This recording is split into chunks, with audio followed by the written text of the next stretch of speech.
Hello everyone. I'm afraid we've almost reached the time for a goodbye for now. But don't worry, we've got one more chapter to this story before we sign off for a little while.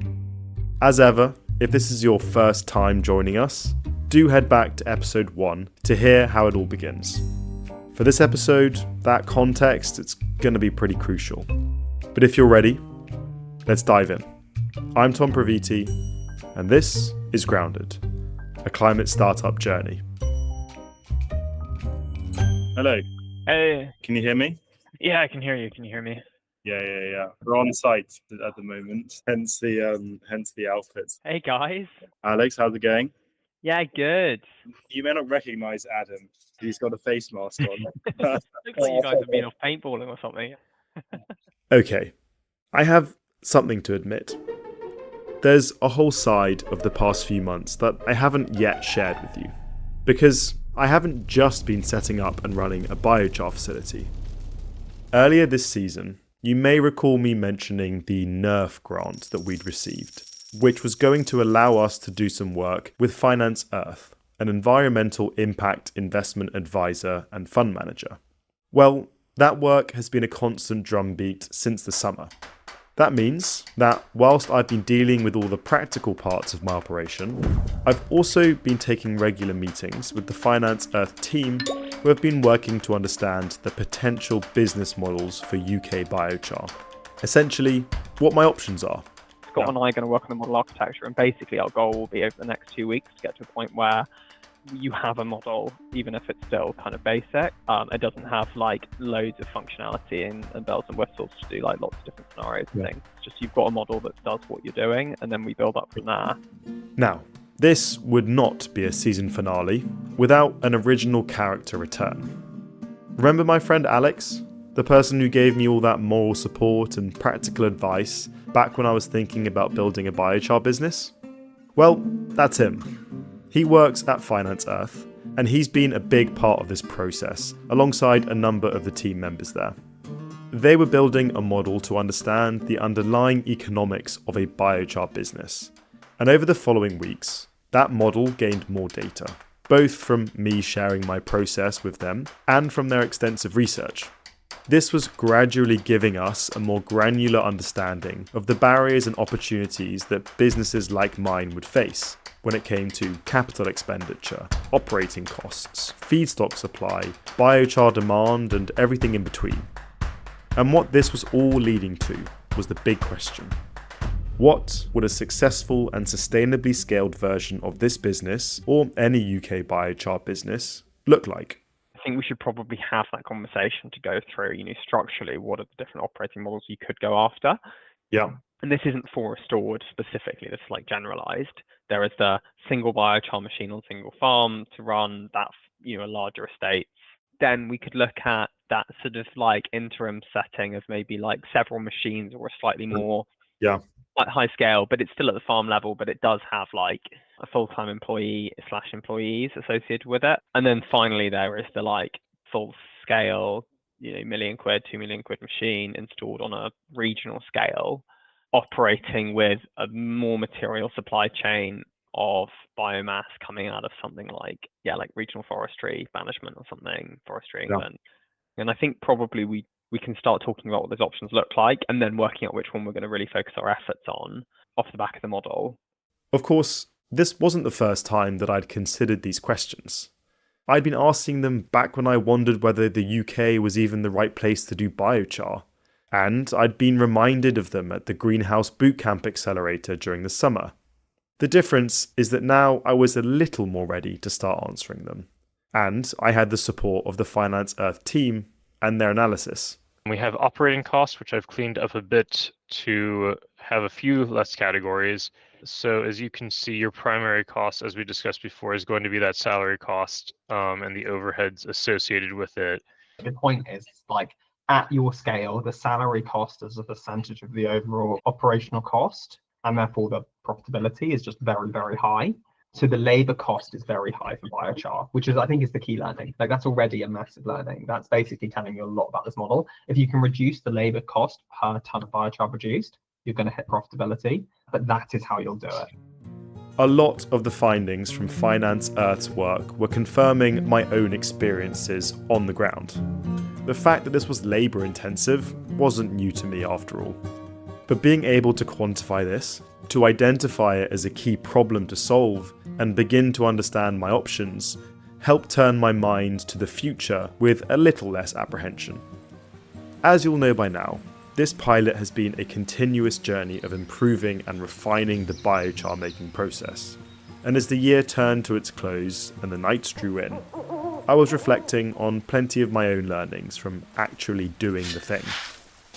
Some lessons were very specific to the equipment and the setup that we had, but other lessons were going to be useful no matter how our process evolved, like the importance of heat recovery. Our DIY heat recovery setup was a big step, but it wasn't perfect. We were only taking some of the machine's heat, which meant that there was still scope to improve our efficiency in future. Then there was the whole question of labour, which the Finance Earth team had honed in on.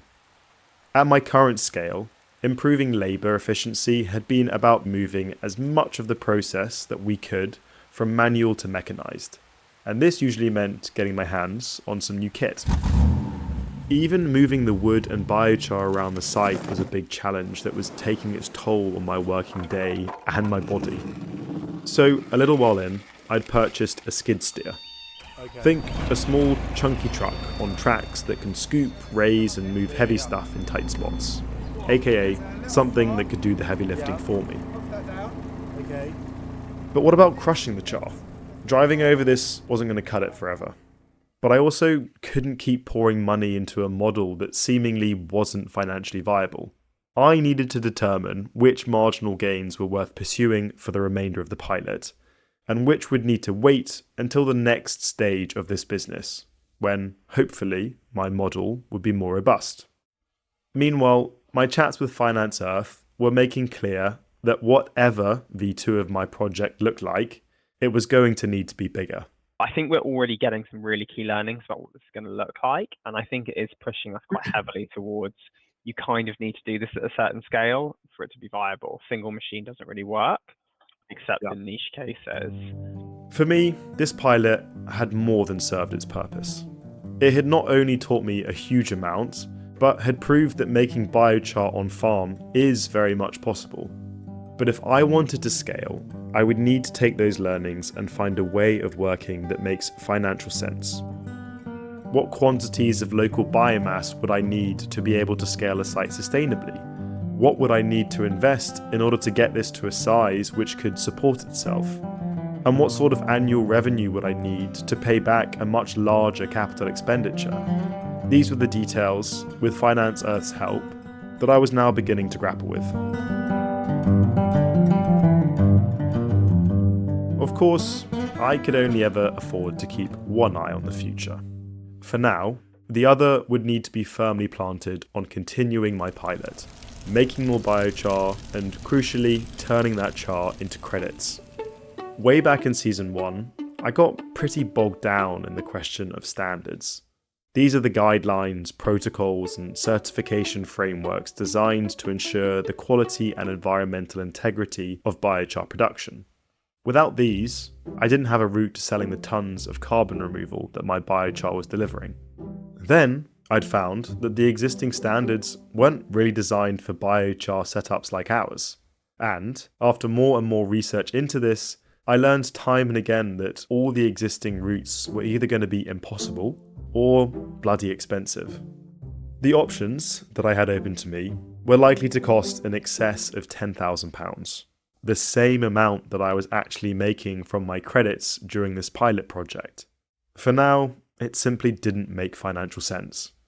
Nevertheless, this was still a vital step, and one of the reasons I'd gone with Capchar for my machine is that they were also working on their own UK biochar code, one that would be more appropriate to a small-scale producer like me, and that could help open up new avenues for UK biochar production. So we have our introduction, why we're doing it, etc. Table of contents. We have a purpose, what is the standard aiming to do, supporting projects made in the UK, etc. We have a summary of what we're dealing with, so feedstock must be virgin woody materials. Adam's taking me through their draft code, which specifies things like feedstock type and distance travelled, the quality of the char itself, and all sorts of criteria relating to the sustainability and legitimacy of my operations. And because CapChar have been working on this code in recent months, working with them has allowed me to be close to this process and understand it in more detail. On the one hand, this is somewhat unorthodox. Most businesses like mine would go to a third-party standards body to validate what they're doing. And I've recognised that in some ways this opens us up to criticism. But I also see this as the only viable route to certification at my current scale. And I believe that doing this work with CapChar, if we're thorough and open about our process, can help provide a pathway that just doesn't currently exist for small-scale biochar production in this country. This is different to the way we think of what a carbon standard is. Yeah. Because we think a carbon standard is a standalone body that provides a standard that everybody pays money for, where there's all these other players in the market that then do all these other parts of the process. But what we're trying to blaze the trail for is, for small production, that kind of system doesn't work because everyone wants a cut. So the emissions piece is probably the final piece, that some independent auditor will come in and say this machine does this in these conditions. Yeah. Right? As they will mark all the data that's provided into the system. Yeah. But fundamentally somebody else is going to do that. As Adam touched on, we're not going to be completely marking our own homework here. The life cycle assessment side of things will be done by an independent body, and as you've already heard, our lab tests have already come back on the biochar itself. But to facilitate the monitoring of all this, I'm having to log a large amount of data in the system that Adam's built for us. Cool, okay. Right, I'm in the CapChar DMRV platform. Oh, so just talk me through what you can see. So I can see batch ID, date, image of feedstock, biochar weight out, biochar out image, and then any biochar weight video evidence. So I can see images and stuff dotted along, and I can click on them and I can see the images. Oh, cool. Yeah, nice. CapChar had shared the risk and the learnings on this project from day one. And we'd both always known that what we were building down here was only ever going to be the MVP, or the minimum viable product. What's been clear to me is that we've both benefited massively from this partnership, and continue to do so. On my side, I've been able to get a project up and running, and they were the only ones who could help me do that within the timescale and the constraints that I had. In the months since, I've learned a great deal from Adam and the CapChar team around pyrolysis, standards, and all of the intricacies and nuances of doing this and doing it well. Ultimately, it's helped build my confidence up, and I know that I wouldn't be where I am right now without them. So thanks, guys. And I like to think that for CapChar, they've benefited from someone who will take their system and stress test it. We are their first customer after all, and I think they're learning from the challenges that I've had and the feedback that I've shared. In fact, just as I've been considering what next looks like for me, CapChar have been taking these learnings and are working on a new and improved system of their own for 2025. And their methodology, the one that I've been following, is currently out for public consultation. I'm sharing the link in the show notes for anyone who wants to contribute. Meanwhile, these questions of the future, they don't exist in a vacuum, because they will all require funding. Just getting my pilot up and running had taken months of fundraising, and there was a very real risk at many points along the way that I wouldn't get there. In fact, even after you submit for claims on grants you've already won, there can be issues that can still make or break the grant. Needless to say, the ongoing stress of this has not been great for my hairline. For all projects like this, and particularly for pilots, grant funding is a valuable and often necessary piece of the puzzle. But now I was looking at scaling. I wanted and needed to explore other types of finance. And in some ways, it felt like I was back where I started. I mean, obviously we spoke when I think mentally committed. Yeah, you were right on the cusp, right? And you were kind of saying, I think I'm going to do it. Yeah. And I was saying, okay, it's the only step you can make if you're serious. You can only faff around and kind of hedge yourself for so long. But gird your loins, it's going to be a rough ride. Richard Barker is a partner at Counteract, a specialist VC focused on early stage investment into companies developing carbon removal solutions. He was also previously the CEO of Biogen, the UK's leading food waste anaerobic digester builder and operator. Basically, he knows these industries well, and he's seen things from both sides. You asked me some really good questions when we first spoke, and you were like, why are you doing this? And kind of posed some of those challenges here. And I don't think I really had a clear answer. And I think I've gotten a bit clearer on that answer now. And one of the answers for me I'd is, nixed the idea of to VC prove backing whether for you my can or pilot cannot early do on. carbon removal I just didn't specific yet to have that biochar in the obvious UK. scale potential or differentiator that made this a credible route. But now I'm curious as to whether it might be an option. Question I had, Sure. specifically on the Counteract side, what makes a carbon removal business investable from your perspective? Okay, so there are a number of dimensions that we look at. And the kind of a headline filter for us is that it has to have a catalytic impact opportunity of around about 0.5 gigaton by 2050 cumulatively. And the important word is catalytic. So, if you're a family business, we don't expect that business necessarily to have sequestered 500 million tons by 2050. But what we expect is that there is something about the business, be it the business model, be it the technology, be it the particular approach, that means that it is likely to be a pathfinder for broader, other companies, Me Too followers, and so an early catalytical foundation point for that pathway. And so what that means is we tend to look at very tech-heavy businesses so that they are likely to provide, core intellectual property or patents that will underpin an entire new generation. Whereas if you're like, I don't have any IP, I just want to get projects going, we're like, great, go for it, but we're not the right kind of capital for you. Yeah, that makes total sense. This is just one VC, of course, and investment philosophy will vary. But the broad logic is pretty typical and taps into something that I've been wrestling with since day one. What makes my company different? Although I've got a few more ideas on this than I had a year ago, I was still a little way off from an answer. And I was beginning to wonder whether it was even a question that I wanted to answer. I felt I was at a crossroads, with 3 potential paths ahead. 1, I become a project developer and I focus on making biochar, and much more of it. This isn't very VC backable, but it's a very legitimate business ambition. 2, I do try and differentiate myself with scale in mind. I go after a piece of software or some unique thing that can unlock and catalyse biochar scale in a way that we haven't seen yet. This could attract that VC funding. Or 3, we just stay as a pilot project and wrap it all up when we run out of money. Maybe I take a long holiday before finding my next job in climate.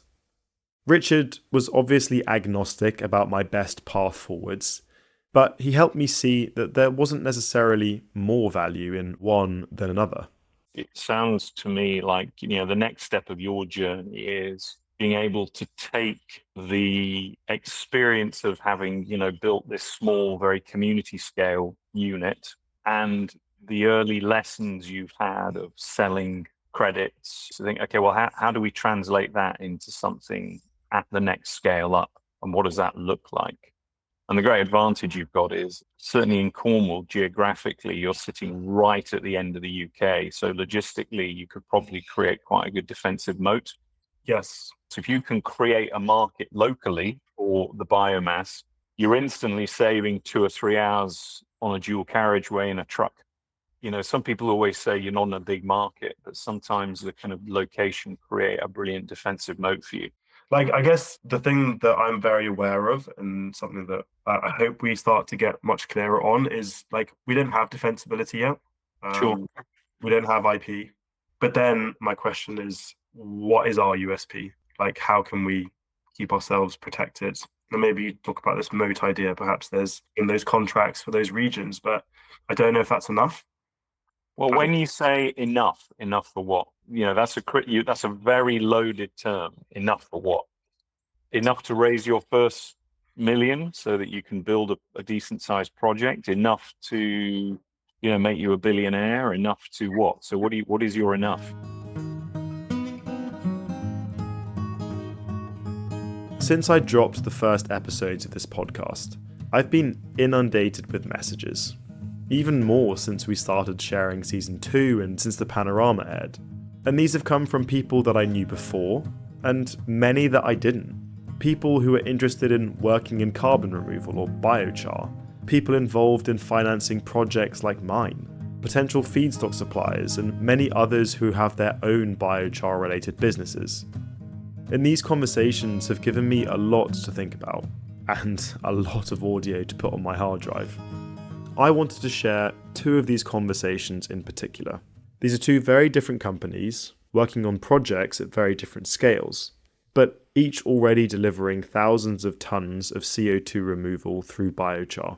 Firstly, really flattered that you gave us a listen. Obviously, I know that I'm setting up a much smaller scale biochar project than what you guys are doing, but nonetheless, awesome that you gave it the time. And yeah, curious to hear your thoughts on how we're talking about things. I first spoke with Jacob Anderson from Mash Makes when we interviewed him for the Carbon Removal Show about a year ago.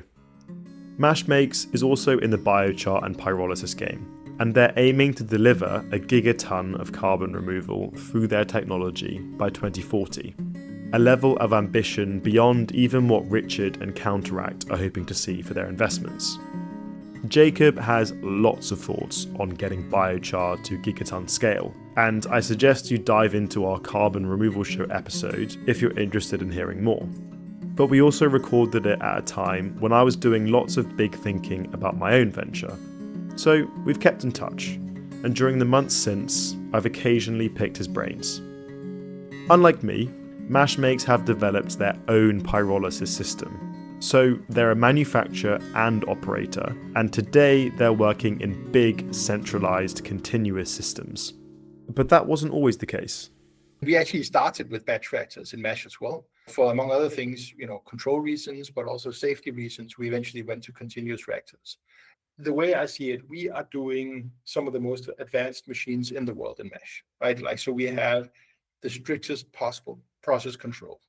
Temperatures are just on point everywhere. We are very, very serious about purging PAH, polyaromatic hydrocarbons, making sure that all of that is A-OK, volatiles are kept down. Everything is sort of within the range it should be. So for Mash, a large part of their IP is in their machinery and supply chain. And because they've been in this game a few years and have put a big focus on R&D, they see this very much as one of their strengths. And when it comes to scale, a large part of their strategy is about location.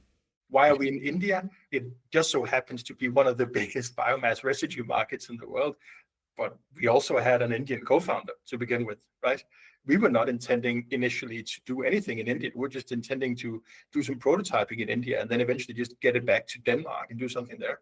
In that case, if that was our plan, we would have been taking machines from one of the most promising markets in the world for that type of thing to one of the least promising, if you ask me, markets for that type of thing in the world, because Denmark is just, what are we, 6 million people, right? And not a lot of residues lying around, right? So we've been very, very pragmatic.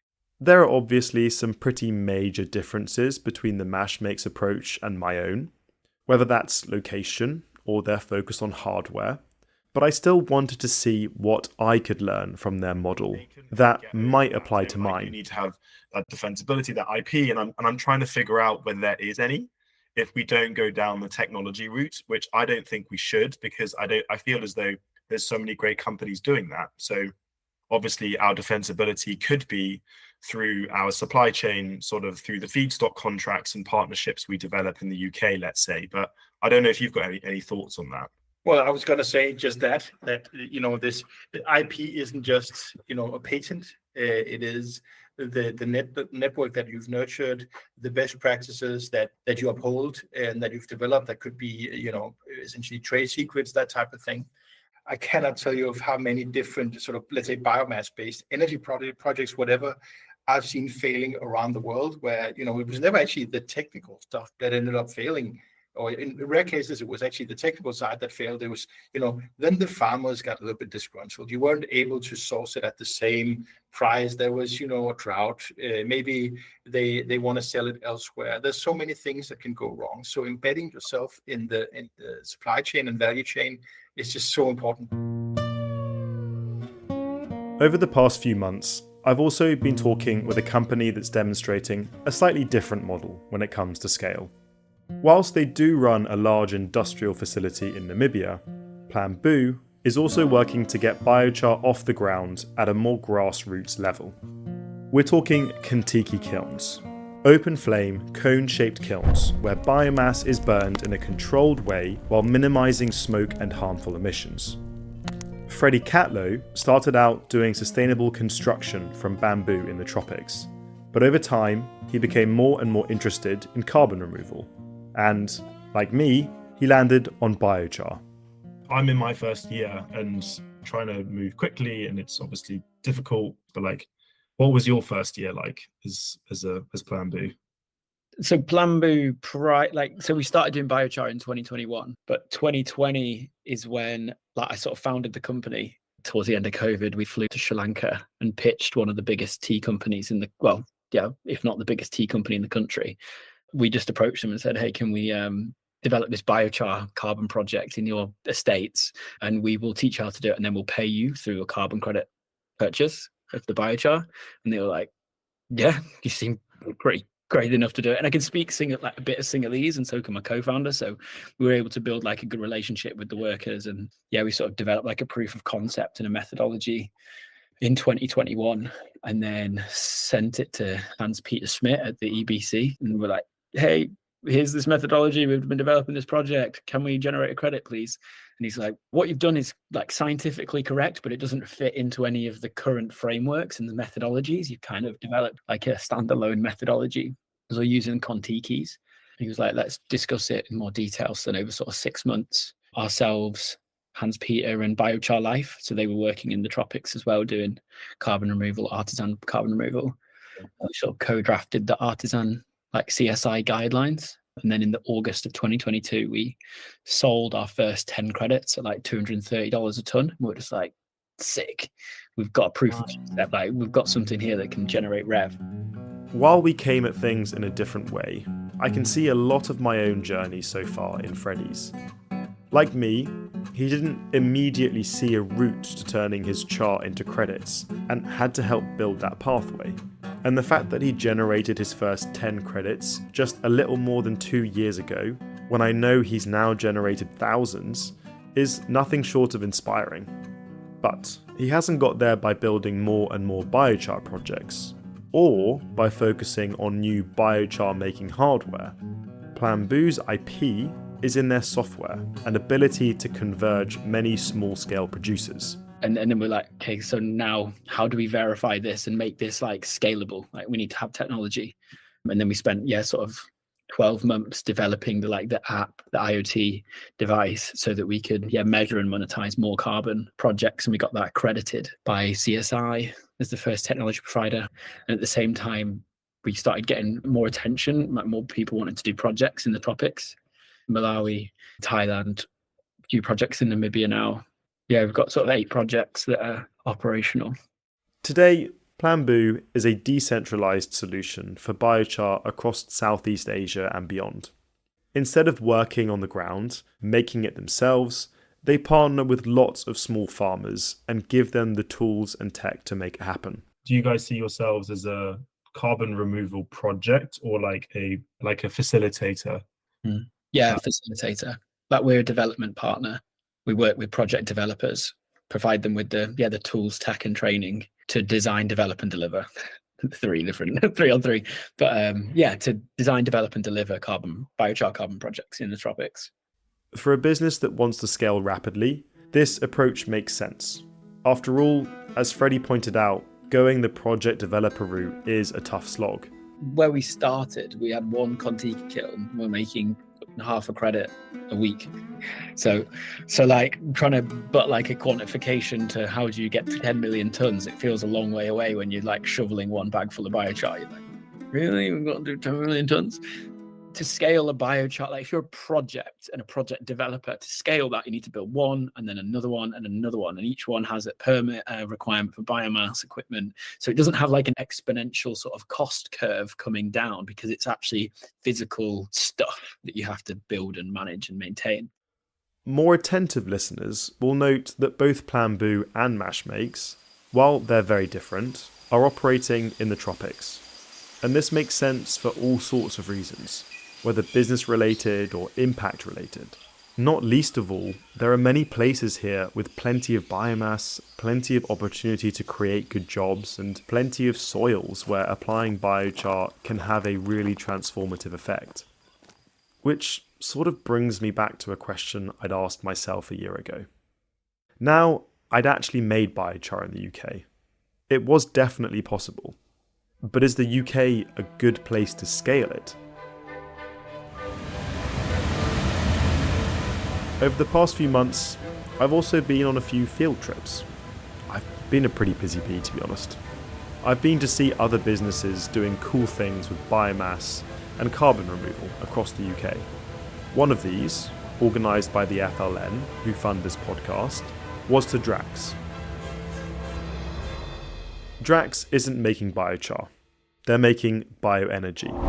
And in time, they're working to add carbon capture and storage to this process so that they can create a carbon negative energy source.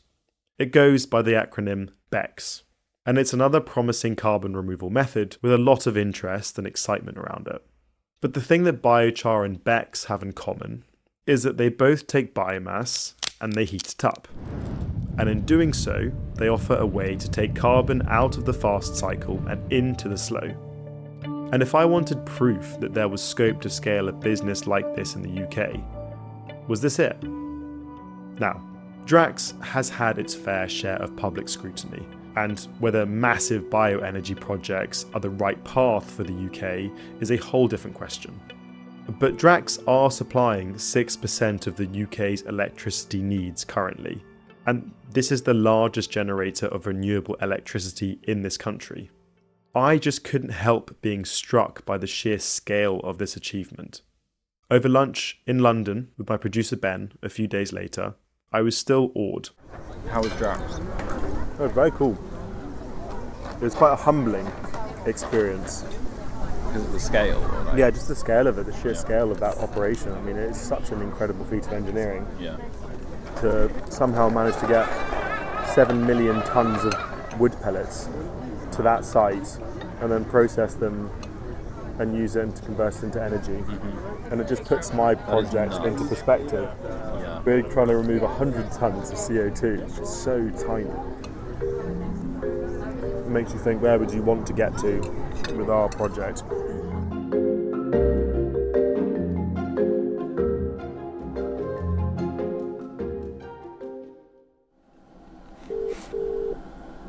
Hello. Well, it's just good news, yeah. Wow. Very good news. That's mad, isn't it? Just makes me really happy. Our podcast, this podcast, has won an award.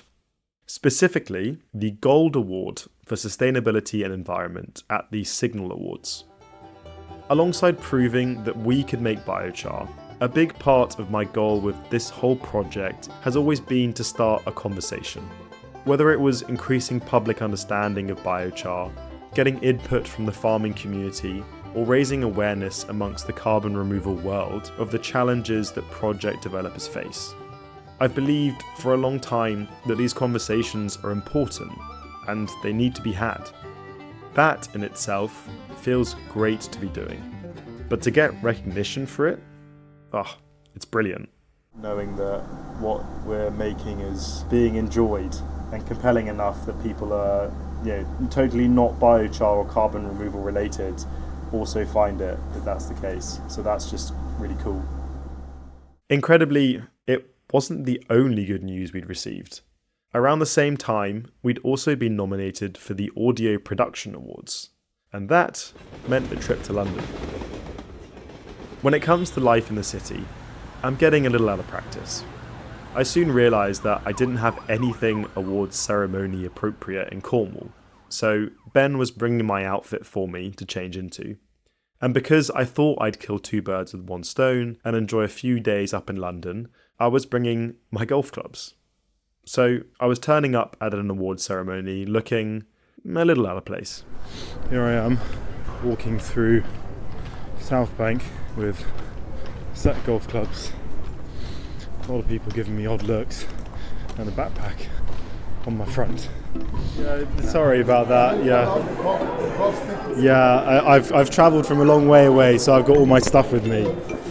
Am I allowed them? Am I allowed? Okay, perfect. Thank you so much. Bloody hell. First hurdle down. I was at the venue, and against all the odds, security let me pass with my golf clubs. So I've got quite a few things. Oh. Have you ever had any golf clubs stored here before? Hello, Ben. Hello? Can you hear me? Second one down. They'd accepted my clubs in the cloakroom. Now to find Ben and my outfit. Or at least hear each other on the phone. Hello. My phone's been bugging out for some reason. I have no idea why. I'm inside. I'm in the BFI. I'm inside the BFI. The main entrance. The front. What you won't be able to hear is Ben asking me to describe the building that I was in. Right, okay, so I'm actually in the wrong place then. Right, okay, so I need to go get my golf clubs then. Oh my god. Oh god. Oh, I've really ballsed this up, haven't I? I can't believe it. So I just thought I thought this was all the BFI. No, it's all like the South Bank. But so what's the difference? What's the difference between the BFI? Is the British Film Institute, and that's the National Theatre. Oh fuck. So where's the BFI then? This is the BFI. This whole building here. Oh bugger. Under the bridge. Oh my god, yeah, BFI South Bank. Oh, so I've just totally bought. So this is actually where we're going. Yeah. Oh, no one stopped me there. See how I took you were like very 2 or 3 paces ahead of you. Yeah, you walked a little bit ahead. Loading in, and the production awards will begin shortly. Can everyone make their way to NSC1 now? Thank you. After a hectic start to the evening, we settled in and enjoyed the show. And no, we didn't win this one. But just being there, alongside some of the greats in podcasting and radio, was a real moment of celebration. In so many ways, telling this story was a slightly nuts thing to do. To lay open the challenges and the ups and downs of this business for anyone to listen to. But I'm so pleased that we did. And I'm so grateful to everyone who's listened and joined us for the journey. As much as the recognition of the podcast from a wider audience has meant a lot, it's the support and feedback of those close to me that's kept me going and kept me on track. Friends, those who have been working with me on this, and of course my family. And no person's opinion has meant more than the man whose farm enabled all of this to happen in Cornwall, my grandpa. So what are your thoughts on me doing this project down at the Kenner? Well, it seems to be going ahead 100%. Oh, it's Yeah. a very good idea. Yeah. It's a lovely idea. I'm all for it. Yeah? Yeah. What did you think of all the biochar that you saw?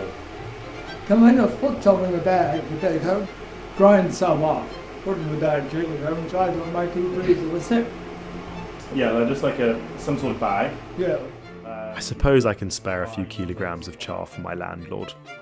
Anyway, away from the awards, as the year draws to a close, the pilot wears on.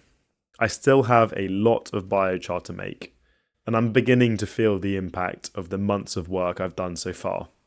Honestly, I think my lower back might need some seeing to after all that heavy lifting. I'm really not sure how well my lungs are doing, thanks to the ever-present biochar dust. And I should probably book a manicure to get all of this dirt out of these nails, once I hang up my overalls. Then there's the emotional struggle. When you're all alone, it's raining, the machine is throwing a tantrum and refusing to get up to temperature, it can be really tough. Not to mention the monotony of splitting wood all day. I'd truly be happy if I never had to do that again. But as grueling as it can be, most days, I can still find the quirks and charms in this funny life I've built. It is 9:20 a.m. I'm currently eating my breakfast, and this is my favourite time of the day. It's just me today, running the machine, but this is the time where I feel like I get a bit of respite, a bit of downtime, just watching the machine sort of like get up to temperature. I mean, we're so far away from our targets, but I think I'm going to miss this one day when I've stopped doing this. And hopefully if we get bigger, we'll be in a different facility, producing more biochar. But it'll be a lot less involved in terms of sort of day-to-day manual handling. I mean, pretty much every piece of wood that gets put into that machine and turned into biochar passes through my hands, which is so not scalable. But I definitely feel as though I can now sit here with confidence and not have anyone turn around and say, you don't know what you're talking about, because I think I bloody well do now. At least on these scales. Sure, as things stand, I'm going to run out of money by March 2025. And as they say in show business, that's a wrap. But am I ready for this story to end? I always knew that making biochar would feel all-consuming. But that if this was all I allowed myself to focus on, it's all that I'd have. Just a few tons of carbon removed and a few tons of biochar to apply. And as much as this has felt worthwhile, challenging, rewarding, and exhausting, I'm also dreaming of something bigger. But not just dreaming. Whether it's the work with Finance Earth, the many chats with others, or the real-world lessons I'm getting from doing the work. In the background, I've been planning and plotting and coming up with growth plans. And I'm having some very interesting conversations. So, although I can't say much yet, I'm hopeful that there is much more on the horizon. And I hope that you'll join me whenever I can share it. For now, I've got to make it happen and keep making that biochar. I'd much rather be sat here doing this right now than commuting in to Waterloo or Old Street or King's Cross or wherever on a crammed tube or train, not making eye contact with anyone and awkwardly trying to hold my backpack. Yeah, I don't miss that. I do not miss that. Right, I'm going to check on the temperature of the machine. You've been listening to Grounded, a climate startup journey, a podcast from Restored. Thanks to everyone who chatted to me on this journey, whether recorded or not, and a shout out to the team behind the show, our producer and my creative partner in crime, Ben Weaver-Hinks, our marketing coordinator, Oluwaseun Sani, our graphic designer, Lyubov Pankiv, and Paula Science, Jack Turnham, and Lizzie Reed for all of their work on helping promote the podcast. And a special thanks to the Future Leaders Network for supporting this podcast. If I could ask you to do just 2 favours, please hit that follow button wherever you're listening and give us a rating because it really helps, and share this episode with a friend or a colleague who you think might like what we're doing. You can find us on restord.earth. That's restored without the second E, .earth.